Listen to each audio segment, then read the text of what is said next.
Hi, this is Mr. Wartsky again, and today we are going to go over DNA synthesis or DNA replication, which is basically the same thing. So we're going to go over some overall stuff and hopefully get into the steps and so that you can understand what's going on. So DNA synthesis happens in a 5' to 3' direction of the newly synthesized strand because new deoxynucleotides can only be added to the 3' carbon. Remember that.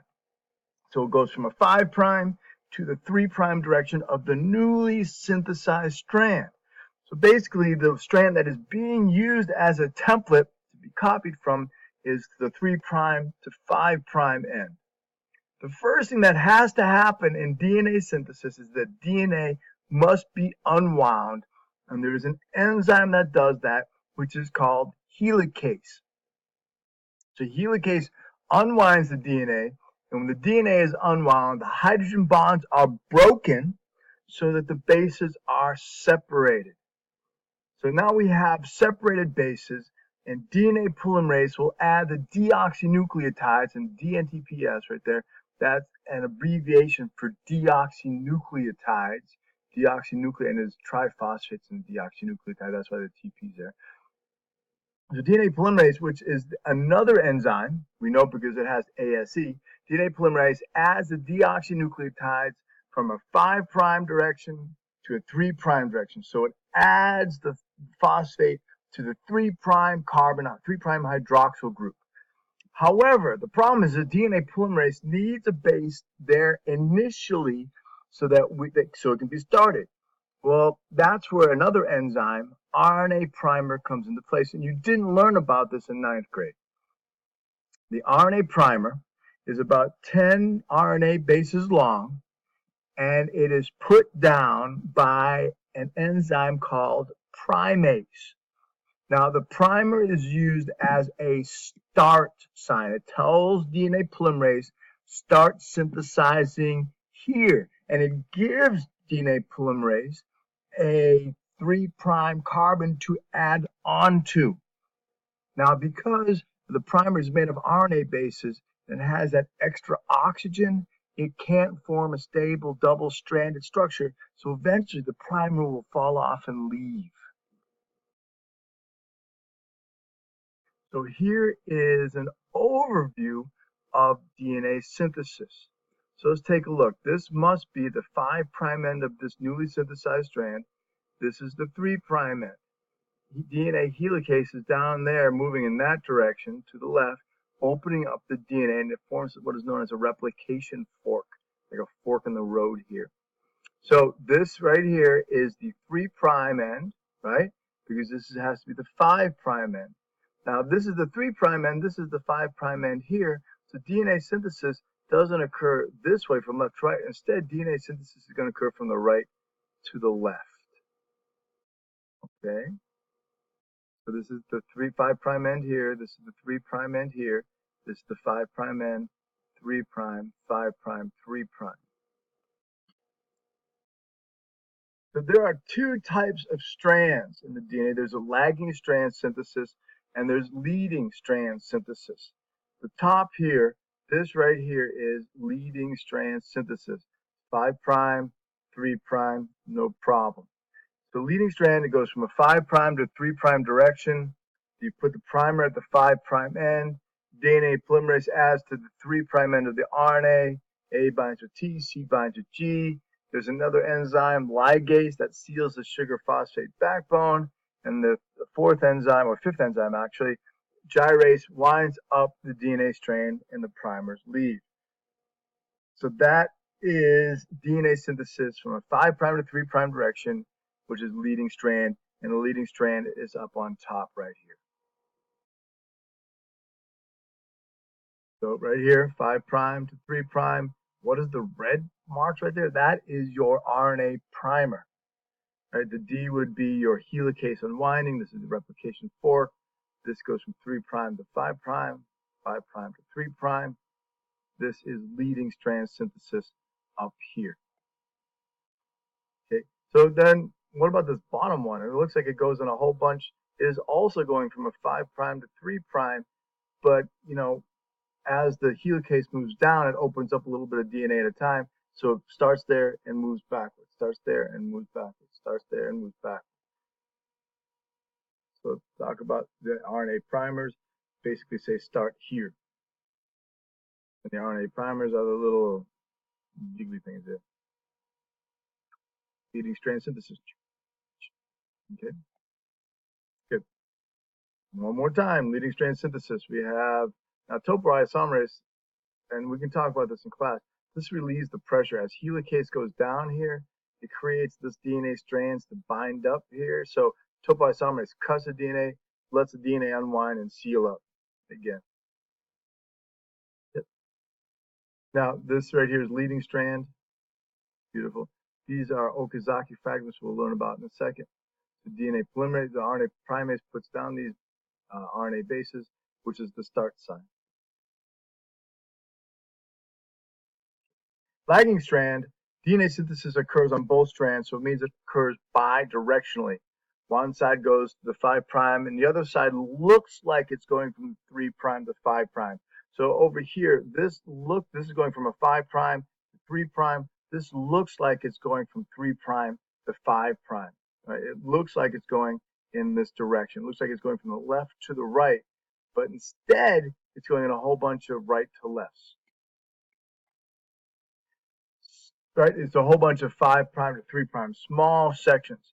So you set down the RNA primer, DNA polymerase goes in a 5' to 3' direction, and it goes in little tiny fragments, and those fragments are called Okazaki fragments, named after the person Reiji Okazaki, who discovered lagging strand synthesis.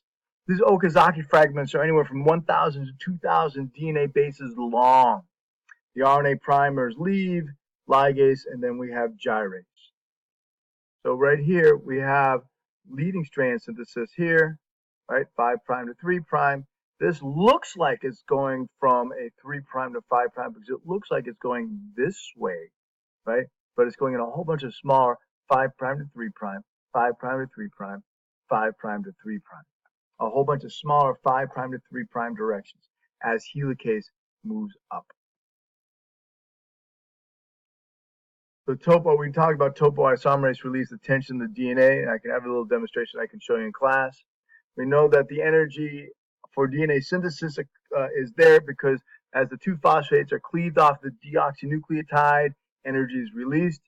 The primers are always at the 5' end, and basically as the primers fall off, they leave a space at the end of the DNA. So the DNA, every time it's replicated, gets shorter. Oh my gosh. So that's bad, right? Well, at the end of our DNA molecules, we have these repeated sections, and they're called telomeres. And the telomeres have the DNA sequence of TTA, GGG, and they're anywhere from 7,000 to 10,000 bases long.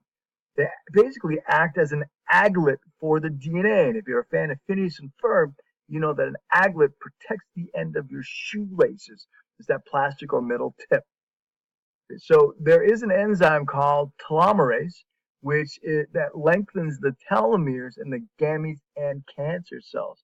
That's why cancer cells can live forever, because their telomeres are stable. And in your gametes, you want a kid that's born with long telomeres, not short telomeres like I have right now. Because as you get older, the more your cells divide, the shorter your DNA gets. And if the DNA gets too short, your cells die. And those are the telomeres at the end. TTA, GGG, TTA, GGG. They're a cap. So the problem with this, that the RNA primer is put at the 5' end, and they fall off, and there's no DNA that can go towards that end because there's nothing for DNA polymerase to start synthesizing on. So your DNA gets shorter.